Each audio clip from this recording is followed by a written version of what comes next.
Welcome to Shantalakshmi IAS Academy. Google recruitment drive at Madhapur, Microsoft recruitment drive at High-Tech City అని మనం ఇలాంటి statements engineering graduates అయితే తప్పకుండా విని ఉంటాం. ఎందుకంటే వాళ్ళు రిక్రూట్మెంట్ చేసుకునేటప్పుడు కొన్ని టెస్ట్లు కండక్ట్ చేసి ఇంటర్వ్యూ ద్వారా వాళ్ళ ఫైనల్ లిస్ట్ని తీసుకుంటూ ఉంటారు. అలాగే Israel recruitment drive in India అని చెప్పేసి ఈ మధ్య గత ఒక 5 days నుంచి అటు బీహార్ ఇటు ఉత్తరప్రదేశ్లోనూ కూడా వాళ్ళు ఒక 10,000 వర్కర్స్ కావాలి అని చెప్పేసి రిక్రూట్మెంట్ డ్రైవ్ని రన్ చేసింది. సో ఆ సందర్భంగా వచ్చిందే ఈ ఆర్టికల్. సో ఆ ఆర్టికల్ బేస్ చేసుకుంటూ అసలు ఏంటి లేబర్ రూల్స్ ఫర్ వర్కర్స్ అబ్రాడ్లో ఉన్న వాళ్ళకి అని చెప్పేసి మనకి హిందూలో ఈ న్యూస్ వచ్చిందనమాట. సో ఈ విషయంలోకి వెళ్తే ఏమైంది అంటే ఇటు ఉత్తరప్రదేశ్ అండ్ హర్యానా గవర్నమెంట్స్ ఇవి రెండు కూడా నేషనల్ స్కిల్ డెవలప్మెంట్ కార్పొరేషన్ సహాయంతో ఈవెన్ ఇజ్రాయెల్ గవర్నమెంట్ సపోర్ట్ తోటి వాళ్ళు ఇజ్రాయిల్లో ఒక 10,000 వర్కర్స్ కోసం అని చెప్పేసి ఒక రిక్రూట్మెంట్ డ్రైవ్ని రన్ చేశారనమాట. సో దాంట్లో వాళ్ళు ఏం చెప్పారు, వాళ్ళ ఈ NSDC వెబ్సైట్ వెళ్ళి చూస్తే passport to dreams abroad, chance to discover new horizons in Israel అని చెప్పేసి చాలామంది వర్కర్స్ని ఒక రకంగా అట్రాక్ట్ చేయడానికి ట్రై చేశారు. సో దాంట్లో వాళ్ళు 2,000 మంది ప్లాస్టరింగ్ వర్క్ చేసేవాళ్ళు, తర్వాత 2,000 కన్స్ట్రక్షన్ టైల్ వర్కర్స్, ఒక 3,000 ఐరన్ బెండింగ్ ఫ్రేమ్ వర్కర్స్ దీనికి రిక్రూట్మెంట్ అవసరం ఉంది అని చెప్పేసి వాళ్ళు ఇలా నోటిఫికేషన్ ఇచ్చారనమాట. సో శాలరీస్ వచ్చేసి కనీసం 1.37 lakhs ఉంటుంది అని చెప్పేసి ఆ అనౌన్స్మెంట్ ఇచ్చారనమాట.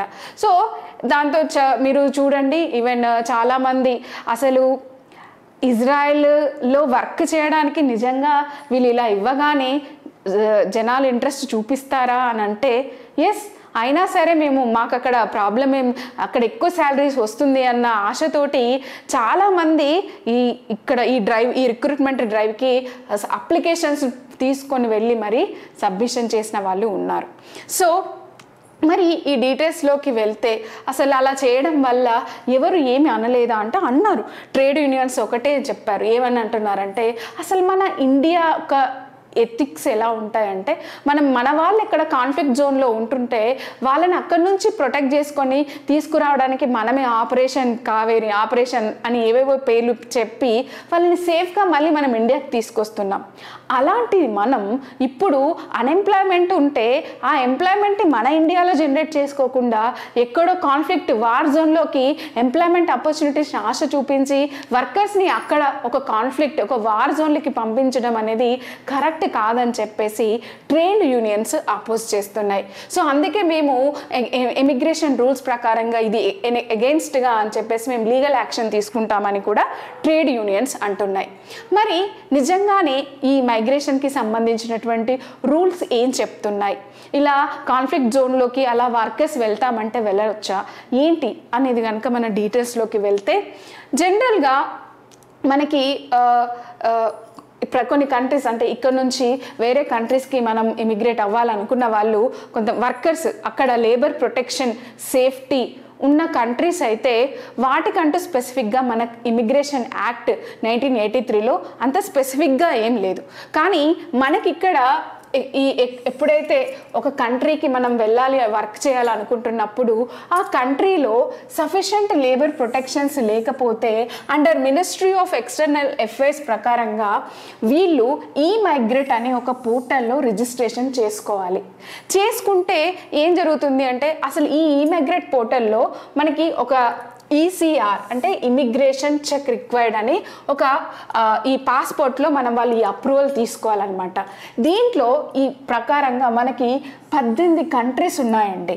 ఒకవేళ ఒక వర్కర్ ఒక ప్లంబర్ గాను ఒక కన్స్ట్రక్షన్ వర్క్ కోసము వెళ్ళాలి అని అనుకుంటే వాళ్ళు ఒక ఆఫ్ఘనిస్తానో బహ్రెయినో Indonesia Iraq Jordan Saudi Kuwait Lebanon Libya Malaysia Oman Qatar South Sudan Syria Thailand UAE Yemen ఈ కంట్రీస్కి కనుక వాళ్ళు వెళ్ళాలనుకుంటే వాళ్ళు తప్పకుండా ఈ అప్రూవల్ అనేది తీసుకొనే వెళ్ళాలి.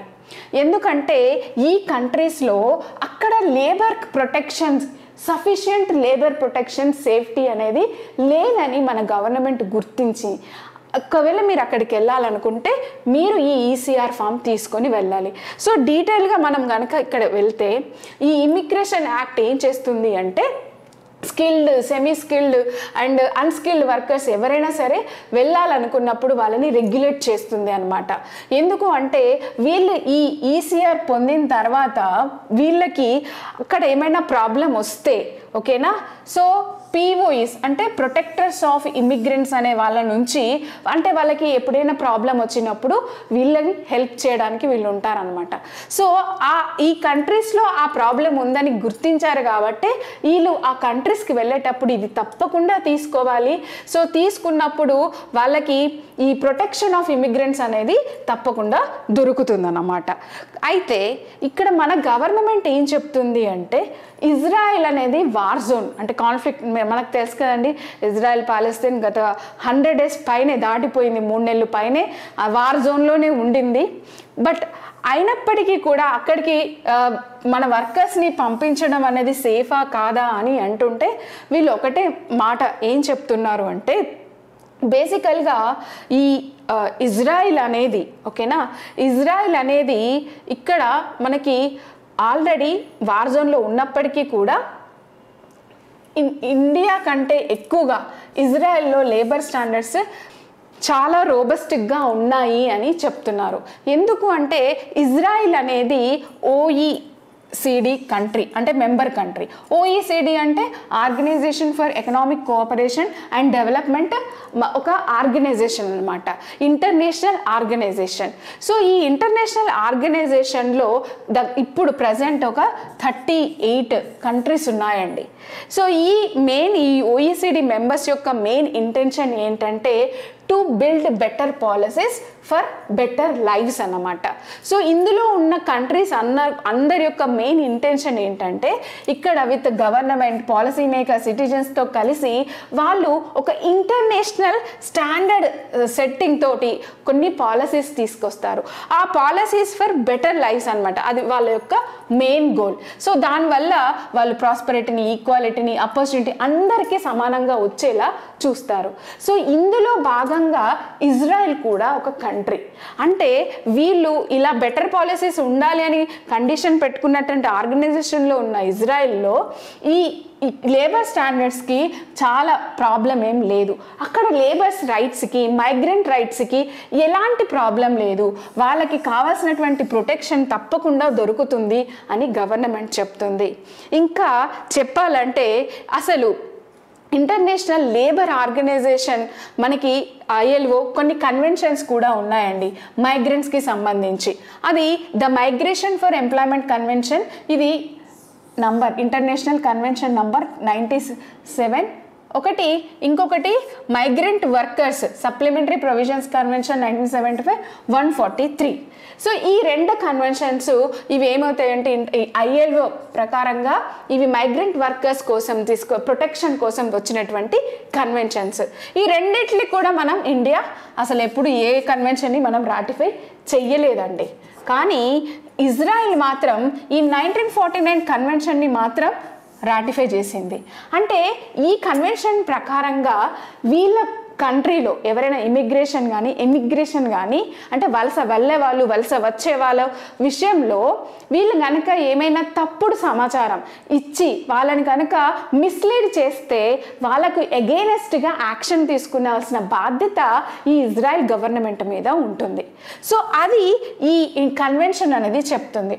సో ఇజ్రాయెల్ దీన్ని రాటిఫై చేసింది కాబట్టి ఇలాంటి పని ఇజ్రాయెల్లో జరగదు. అంటే మైగ్రెంట్స్కి వాళ్ళ రైట్స్, వాళ్ళ లేబర్ ప్రొటెక్షన్ అనేది దాని పట్ల ఎలాంటి సమస్య ఉండదు అని గవర్నమెంట్ చెప్తుంది. ఒకటేమో ఇజ్రాయెల్లో లేబర్ స్టాండర్డ్స్ ప్రొటెక్షన్ అనేది చాలా బాగుంటుంది. రెండో అది OECD కంట్రీ. 3 ఇది ఆల్రెడీ ఈ ఇంటర్నేషనల్ లేబర్ కన్వెన్షన్ నంబర్ 97ని కూడా ఆల్రెడీ రాటిఫై చేసింది. కాబట్టి వాళ్ళకి ఎలాంటి సమస్య ఉండదు అని చెప్పేసి గవర్నమెంట్, దీంతో పాటు మేము కూడా సేఫ్టీ, వాళ్ళ సెక్యూరిటీని కూడా అష్యూరెన్స్ చేస్తాము అని గవర్నమెంట్ అంటుందన్నమాట.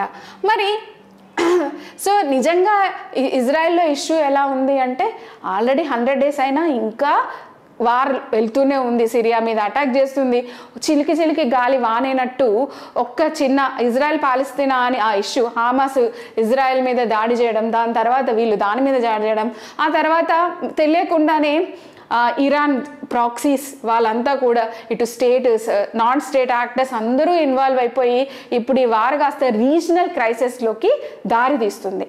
సో ఇలాంటి పరిస్థితిలో చెప్పాలంటే కొంచెం సేఫ్ కాదు, ఎందుకంటే ఆ దాడిలు ఒకరినొకరు జరుగుతూనే ఉన్నాయి. మరి ఇంకా ఆసియా ఆఫ్రికా కంట్రీస్ వచ్చినటువంటి కొంతమంది మైగ్రెంట్ వర్కర్స్ కూడా గాజాలో అక్కడ ఉన్నటువంటి మైగ్రెంట్ వర్కర్స్ చనిపోయారని కూడా మనకి డేటా చెప్తుంది. ఇండియాలో ప్రజెంట్ ఎంతమంది ఇండియన్స్ ఉన్నారంటే ఎల్డర్స్ని చూసుకోవడానికి కేర్ టేకర్స్, అలాగే IT professionals, students, diamond traders కలిసి ఆల్మోస్ట్ ఫిబ్రవరి 2023 డేటా ప్రకారంగా ఒక 18,000 ఇండియన్ సిటిజన్స్ ప్రజెంట్ ఇజ్రాయెల్లో ఉన్నారండి. సో ఇప్పుడు ఉన్న ప్రజెంట్ ఈ గ్లోబలైజ్డ్ వరల్డ్లో ఈ మైగ్రేషన్ని ఆపడం అంత ఈజీ కాదు. అందులో ఎస్పెషల్లీ మనం చూస్తే ఇంటర్నేషనల్ మైగ్రేషన్ కనుక 1990s నుంచి 2015కి కంపేర్ చేస్తే ట్రిపుల్ అయింది. అప్పుడు 5.7 మిలియన్ పీపుల్ వెళ్తుంటే ఇప్పుడు కనీసం 19 మిలియన్, అంటే 3 times, more than 3 times migration అనేది జరుగుతూ ఉంది. ఇది ఆపడం కష్టం, ఎందుకంటే ఈవెన్ గవర్నమెంట్ ఇలా ఉంది అని ఎప్పుడైతే ఇజ్రాయెల్ రిక్రూట్మెంట్ డ్రైవ్ అని చెప్పేసి వాళ్ళ వెబ్సైట్లో పెట్టగానే చాలామంది వచ్చారు, భయపడట్లేదు ఎవరు. సో ఈ మైగ్రేషన్ని మనం ఆపే పరిస్థితిలో అయితే లేము. కానీ ఏం చేయొచ్చు అంటే ఇంటర్నేషనల్ లేబర్ ఆర్గనైజేషన్ యొక్క report world employment and social outlook trends 2024 report ఏం చెప్తుంది అంటే, ఎస్ మనకి పాండమిక్ అంటే కోవిడ్ వచ్చినప్పుడు మనకి తెలుసండి చాలా ఎంప్లాయ్మెంట్ అందరు కోల్పోయారు.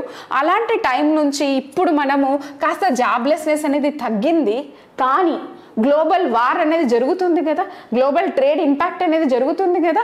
సో దానివల్ల మనకి అన్ఎంప్లాయ్మెంట్ అనేది 2024లో ఇంకా పెరుగుతుంది. దీనివల్ల సోషల్ ఇన్ఈక్వాలిటీస్ అనేవి ఇంకా పెరుగుతాయి. సో ఇలాంటప్పుడు మెయిన్గా ఇంకా ఇదే సందర్భంలో లో అండ్ మిడిల్ ఇన్కమ్ కంట్రీస్ వాళ్ళకి డెమోగ్రఫిక్ ట్రాన్సిషన్ జరుగుతుంది. అంటే ఫర్ ఎగ్జాంపుల్ మన ఇండియాలో కూడా మనకు కూడా అంతే కదండి, వర్కింగ్ పాపులేషన్ మనకి ఎక్కువగా పెరుగుతుంది. సో అలాంటప్పుడు మన పాపులేషన్స్ని డెమోగ్రఫిక్ డివిడెండ్ కావాలి అంటే వాళ్ళని మనం స్కిల్ఫుల్ లేబర్గా వాళ్ళకి ఎక్కడెక్కడ ఎంప్లాయ్మెంట్ ఆపర్చునిటీస్ ఉంటే వాళ్ళని అక్కడ సేఫ్టీగా వెళ్ళి వాళ్ళు సంపాదించుకునేలా మనం చేయాల్సి వస్తుంది. So as per the report ఏంటంటే లో అండ్ మిడిల్ ఇన్కమ్ కంట్రీస్ అనేవి కూడా డెమోగ్రఫిక్ ట్రాన్సిషన్ అనేది జరుగుతుంది 2030 తర్వాత. సో అందుకోసమే ఈ కంట్రీస్ అన్నీ కూడా వాళ్ళొక సెన్సిబుల్ అండ్ మైగ్రేషన్ పాలసీస్ అనేవి మరియు స్కిల్లింగ్ ఇనిషియేటివ్స్ అనేవి వీళ్ళకి డిజైన్ చేయాలి. అలా చేసి వాళ్ళ లేబర్ మార్కెట్లో వీళ్ళని ఎంత ఒక స్కిల్డ్ పర్సన్స్గా తయారు చేసి లేబర్ మార్కెట్స్లో వాళ్ళని అబ్జర్వ్ చేసుకునే విధంగా వాళ్ళు తయారు చేసుకోవాలి. ఇంకా చెప్పాలంటే అసలు వివిధ కంట్రీస్లో ఎలాంటి లేబర్ డిమాండ్ అనేది ఉంటుంది, ఏ ఆక్యుపేషన్కి ఎక్కువ డిమాండ్ ఉంది, ఏ సెక్టార్స్కి డిమాండ్ ఉంది, ఏ డెస్టినేషన్ కంట్రీస్లో ఎలాంటి డిమాండ్ ఉంది అనేది ఒక డేటాని గ్యాదర్ చేసుకొని దానికి తగ్గట్టుగా ఎడ్యుకేషన్ అండ్ ట్రైనింగ్ అనేది ఇవ్వగలిగితే వాళ్ళ లేబర్ రిసోర్సెస్ అనే వాళ్ళు ప్రొడక్టివ్ రిసోర్సెస్గా మారుతారు. సో ఇది మనకి ILO ఇచ్చినటువంటి world employment and social outlook trends and 2024 report ప్రకారంగా ఇచ్చినటువంటిది. సో మనం కూడా డెమోగ్రఫిక్ ట్రాన్సిషన్ అనేది జరుగుతుంది, మనకు కూడా వర్కింగ్ పాపులేషన్ అనేది పెరుగుతున్నారు, లేబర్ ఫోర్స్ పెరుగుతుంది. ఇంత ఎక్కువ పాపులేషన్ ఉన్న మన కంట్రీలో అంతమందికి ఎంప్లాయ్మెంట్ ఆపర్చునిటీస్ వేరే కంట్రీస్లో డిమాండ్ ఉంటున్నప్పుడు వాళ్ళని సేఫ్టీ సెక్యూర్డ్గా స్కిల్డ్గా ట్రైన్డ్గా చేసి వాళ్ళని కనుక అక్కడ పంపించగలిగితే మనం కూడా మన డెమోగ్రఫిక్ డివిడెండ్ని కూడా మనం రెమిటెన్సెస్ వస్తాయి కదండి. ఆబ్వియస్లీ ఎందుకు గల్ఫ్ కంట్రీస్కి ఎక్కువగా వెళ్తూ ఉంటారు, రెమిటెన్సెస్ వస్తూ ఉంటాయి కాబట్టి. సో ఆ విధంగా అటు వాళ్ళకి ఇటు మనకి అందరికీ కూడా బెనిఫిషియల్ అవుతుందన్నమాట. సో ఏది ఏమైనా మొత్తానికి ఇజ్రాయెల్ రిక్రూట్మెంట్ డ్రైవ్ వల్ల అయితే కొంతమంది వర్కర్స్ అయితే అక్కడికి వెళ్ళడానికైతే మొగ్గు చూపారు. ఎవరిని అడిగినా అక్కడ మాకు ఎక్కువగా ఇన్కమ్ వస్తుంది, ఇక్కడ అన్ఎంప్లాయ్మెంట్, ఇక్కడ ఉన్న వచ్చే శాలరీస్ తక్కువగా ఉంటాయని చెప్తున్నారు.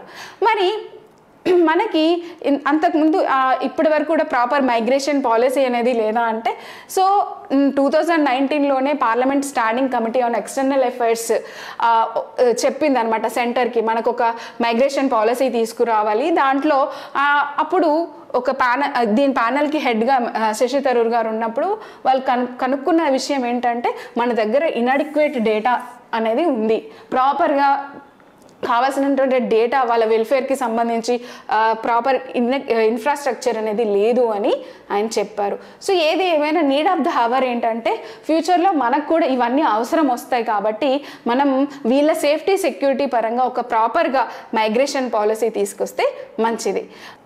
సో మనకి ప్రిలిమినరీ పాయింట్ ఆఫ్ వ్యూలో ఎలా అడగొచ్చు? సో ఎలా అడగొచ్చు అంటే, జనరల్గా కన్వెన్షన్ నంబర్స్ ఇచ్చి ఇవి దేనికి సంబంధించినవని అడగొచ్చు. చైల్డ్ ప్రొటెక్షన్ రైట్సా, ఉమెన్ ప్రొటెక్షన్ రైట్సా, మైగ్రెంట్ ప్రొటెక్షన్ రైట్స్కా అని చెప్పేసి, అంటే నంబర్ ఇస్తారు, నంబర్ 97 and 143 దేనికి సంబంధించి అలా కూడా అడగొచ్చు. ఓకే, లేదా ఎన్ఎస్డిసి అనేది కూడా మనకి న్యూస్లో ఉంది, ఎందుకంటే దీనికి అసోసియేట్ అయ్యి మనకి ఈ డ్రైవ్ అనేది జరిగింది కాబట్టి. So National Skill Development Corporation అనేది it's a not for profit public limited company అండి.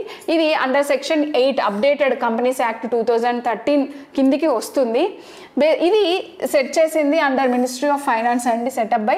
కాకపోతే ఇది ఒక PPP పబ్లిక్ ప్రైవేట్ పార్ట్నర్షిప్ మోడల్లో తీసుకొచ్చారు. దీంట్లో ఓకే, ఇది ఈ PPP మోడల్లో అయితే through the ministry of skill development and entrepreneurship అయితే 49% మాత్రమే హోల్డ్ చేస్తుందండి షేర్ క్యాపిటల్. అలాగే ప్రైవేట్ సెక్టార్ ఏమో 51% అనమాట. సో మేజర్ ప్రైవేట్ వాళ్ళకి ఉంది ఇక్కడ.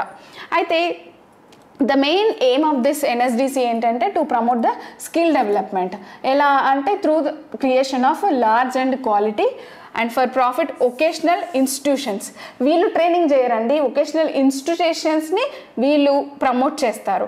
అంతేకాకుండా ఈ ఇన్స్టిట్యూషన్స్కి కావాల్సినటువంటి ఫండింగ్ని కూడా వీళ్ళు అరేంజ్ చేస్తారు. ఇంకా ప్రాపర్గా ఎలాంటి మోడల్స్ ఉంటైతే వీళ్ళు ఈ ప్రైవేట్ సెక్టర్ వాళ్ళు వేరియస్ ఇనిషియేటివ్స్ తీసుకుంటారు అనేది కూడా వీళ్ళు సపోర్ట్ చేస్తారనమాట. అంతేకాకుండా మెయిన్లీ ప్రజెంట్ అయితే ఒక 37 సెక్టార్స్ని ఫోకస్ చేస్తున్నారు ప్రజెంట్. సో దట్ ఇక్కడ ఈ ట్రైనింగ్ ఇన్స్టిట్యూషన్స్ ఇచ్చే ట్రైనింగ్ వల్ల ప్రైవేట్ ఇన్వెస్టర్స్ అంటే ఎవరైతే సరే ఇన్వెస్ట్మెంట్ పెట్టాలనుకున్న వాళ్ళకు కూడా అట్రాక్టివ్గా ఉంటుంది. అలాగే ట్రైనింగ్ తీసుకున్న వాళ్ళని కూడా ఎంప్లాయబుల్గా అయ్యేలా చూడడం దీని యొక్క మెయిన్ ఉద్దేశం అన్నమాట. సో మనకి ప్రిలిమినరీలో ఎలా క్వశ్చన్ అడగొచ్చు? So consider the following statements with reference to national Skill Development corporation. So it AIIMS to promote skill development by catalyzing creation of large quality for profit vocational institutions, right? NSDC is a not for profit company set up by Ministry of and then the government of India holds 51% of the share capital and the private 49. ఇది reverse కదండి, ఇదేమో 49, ఇదేమో 51. So only 2 statements are correct అనమాట. So this is for the day.